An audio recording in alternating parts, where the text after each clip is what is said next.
गायत्री मन्त्रम्। ॐ भूर्भुवस्वः दशवितुर्वरेण्यं भर्गो देवस्य धीमहि धियो यो न பிரச்சோதயாத்.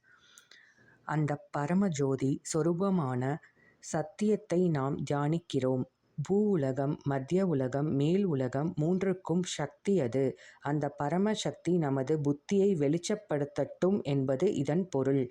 24 அட்சரங்களைக் கொண்டது காயத்ரி மந்திரம். இதை தினசரி ஜபித்து வந்தால் பூர்வ ஜென்ம பாவங்கள் அகலும், சக்திகள் பெருகும், வைராகியம் உண்டாகும். காயத்ரி என்பதற்கு தன்னை ஜபிப்பவனை காப்பாற்றுவது என்று பொருள். இதை ஜபித்து வர எல்லாவித ஆபத்துகளும் நீங்கும். மற்ற எல்லா மந்திரங்களுக்கும் தாய் போன்றவள் காயத்ரி. இந்த ஜென்மத்தில் தெரிந்தோ தெரியாமலோ செய்த பாவம் அகலும். அதற்காக வேண்டும் என்றே தெரிந்தே பாவங்களை செய்துவிட்டு